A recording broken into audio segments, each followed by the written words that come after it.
Welcome back. It's a Monday morning. In case you were wondering, you are tuning to Expresso on SABC3.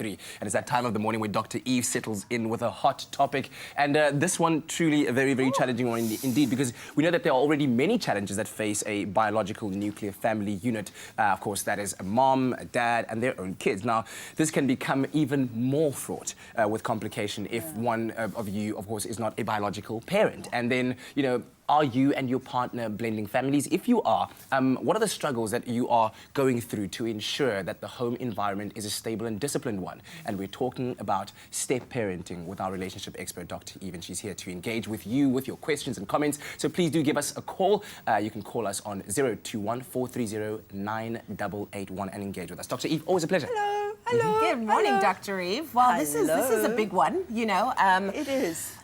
Let's say for any parent that's maybe, you know, thinking of going through a divorce or separating, what is the very first discussion that needs to take place, especially when it comes to the children co-parenting, making sure that everything stays as stable and as healthy as possible? I wish it were the first discussion, Leanne. I mean, parents will say that. Yeah. This is for the sake of the children. We need to make sure that we are good friends. Well, it's like, hello, if you're good friends, you're not going to be getting divorced. True. So there's acrimony, and really in the beginning, it is so emotionally laden, where parents get very caught up in trying to disengage from a marriage, which is, you know, highly, highly traumatic. And of course, one says, the children are there and we have to take care of the children. That's our priority. And they do initially, you know, people, they will say to their children, it's not because of you, we're not getting divorced because of you, we love you, all that stuff.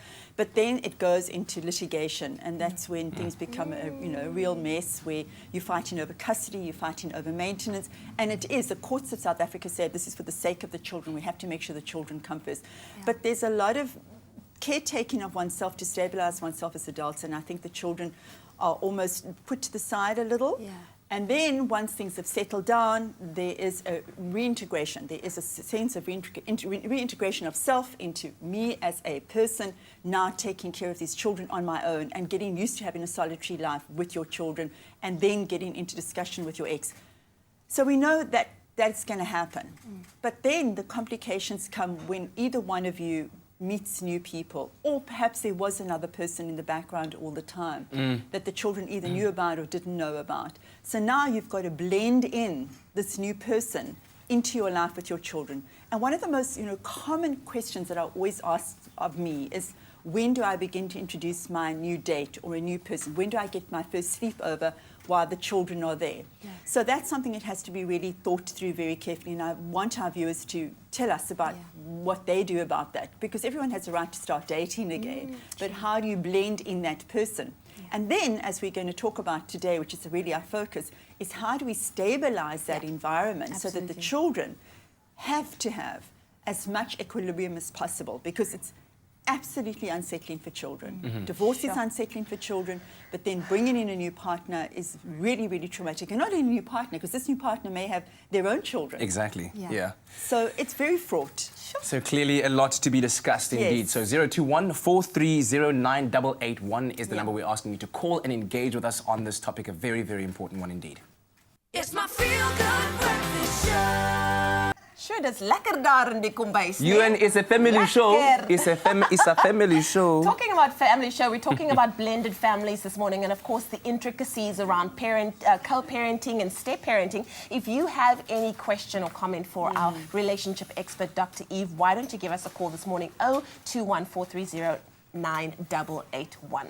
Absolutely. And we actually chose this topic today because we were inspired by a very heartwarming story of a man who proposed to his would-be fiancée, but he did that and also proposed to her little daughter, because he wanted to show, of course, his lifetime commitment to the entire family. And it's about that, because the children, like we said earlier on, Dr. Eve, are such an important aspect of this.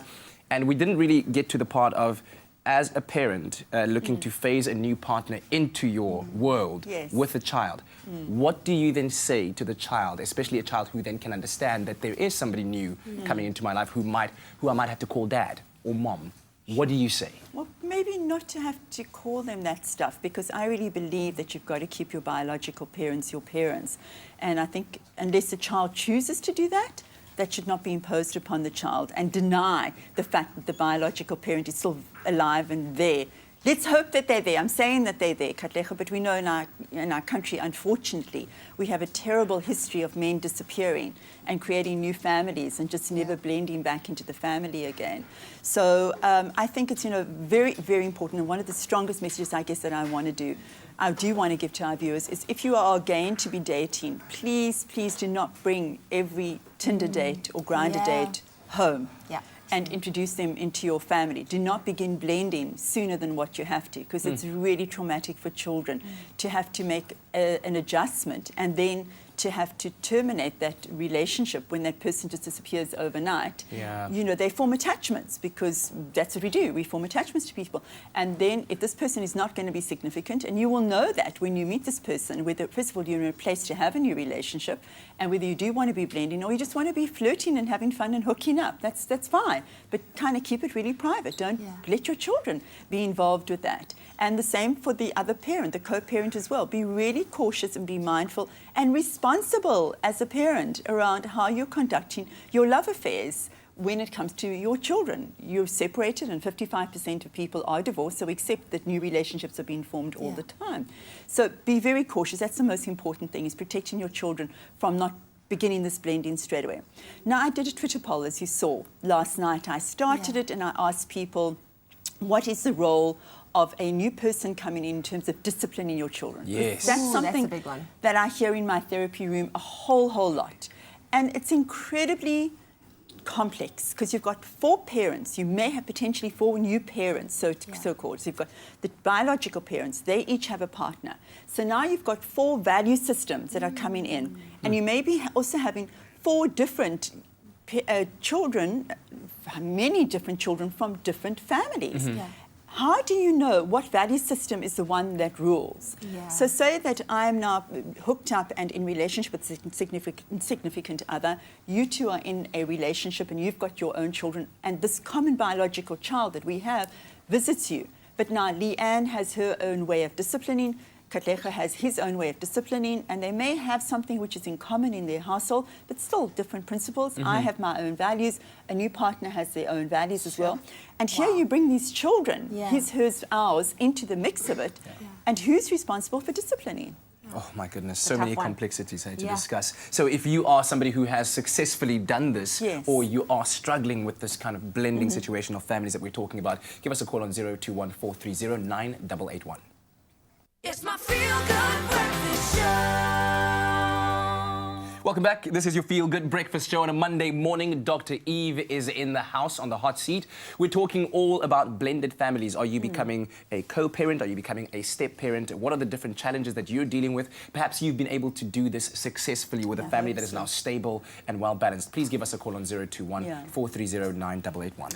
All right, so let's talk about discipline in a blended family home. We were talking earlier on about 4 new parents, 4 different ways of doing things. Right. The children, of course, are stuck in the middle because now they're having to readjust to new ways of doing things. How do you, kind of bring this sense of discipline and stability into a home when it comes to blended families? The most important thing is to have a relationship between the adults as being solid, meaning the relationship between the new formed couples and the co-parenting relationship, which is a big, big ask. To be saying, even though we have perhaps anger or maybe we have friendliness between us now, we want to be able to still show a solid front to these children. So the children can blend and mix and be fluid amongst the different families, but feel there is an absolute stability. The stability has to come from the adults. I'm always saying that us as adults, we get over the trauma, we move on, we are there able to take care of ourselves, but these children need to be so well contained.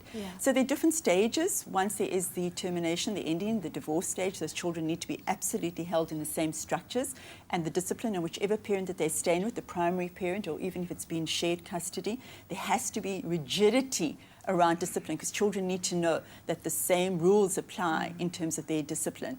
And then when their new partners are blended in, the new partner, and listen to me, new partners, you have got to be taking your authority from the biological parent. It's fantastic if you want to be co-parenting. It's fantastic if you show an interest. But you do have to step back unless the biological parent is giving you authority. Now, on the Twitter poll, which I find really, really fascinating, and maybe I was a little jarred by it, the majority of people are saying that they expect that the new step parent is going to come in and discipline their children. Wow. Wow. You know, why are we saying wow? Yeah. And yet people, the majority of people who voted are saying, yes, I do want the new step parent to be disciplining my child. Is it just like a subjugation of your own authority, or is it saying this is a role that I expect you to take on the role of being the parent of this child? Because I think there'll be a lot of kickback from that child, especially if their own biological parent is still very much involved in their lives. Yeah. You can't replace. And then speaking of that situation, then, you know, supposing that the child resides with one of the biological parents and their new partner, with them coming into the opposite side of the home. Is there a discussion that should be had between those two families that because the child is living with me as the biological parent, these are the rules that I have raised the child under, and when they come over to your house or stay over for the month or the weekend, they need to stick to those kind of rules? Or are you then, as the other biological parent, allowed to say, well, they're also my child, so I'll make my own rules? 100%, Katlaka. I mean, that brings a huge amount of discord between parents. And what I really think is a healthy way of doing this is when they're at your house, they follow your rules. When they're at my house, they have to follow my rules. My word. That's very confusing. Yeah. I mean, I'm not even a child and I'm actually- confused. I would I be confused actually for them, find that it is much more stabilizing for the child, because when you are separated from each other, maybe one of the big things that separated you was different parenting values. So you now have the freedom to be able to parent the way you want to, and I have the freedom to parent the way I want to, and then I've got the influence of somebody else who I've chosen because maybe I like their parenting values and you've chosen somebody who you like. You can't interfere. You cannot control what goes on in a different household. And you actually have to trust the fact that your children can adjust if there is stability in whatever those rules are in the two different homes. If there is stuff like addictions and abuse and ongoing adultery, that is absolutely unacceptable under any conditions. Sure. Absolutely. Well, we are going to come back with this topic one more time. We're talking about blended families this morning and the intricacies, and they're there. You can see we've been discussing it the whole morning. The intricacies of co-parenting and even step-parenting. If you have a question or comment, you have one more time to call us, 021 430 9881. It's my feel-good breakfast show. And indeed, one more opportunity for us to engage on the topic of blending families with Dr. Eve. And I wanted to go back to that initial conversation that you as a parent, the biological parent, have with your child when introducing a new person. So here I am sitting with my son and I say, little Katli, Daddy has been dating Dr. Eve now. And how do you have that conversation to introduce the new partner? Just when you're feeling that I am enjoying this person, you start blending in and bringing this person home for dinner and dealing with the feelings of the child afterwards and recognizing, reflecting, this has got to feel kind of weird and uncomfortable for you because you're used to having dad sit over there and now there's somebody new who's over there, but hey, you know what, you still are my child, you are my person. Just really being the intelligent adult who's going to contain. Go ahead, We've actually got a call Leanne. on the line, Yes. Shireen from Cape Town, who would like to introduce her boyfriend into the family and ask for you advice from you. Shireen, good morning. What's your question for Dr. Eve? Hi, good evening. I have a daughter. She is almost a year. I have a boy. I have been for 2 years. I was wondering how to get my child to my boyfriend. So introducing the child. And the willingness. Yeah, I heard that they were dating for 2 years. Oh, Is yeah. that correct? They've been dating for 2 years. And how old is your child, Shireen? How old is your child? She is 11 months.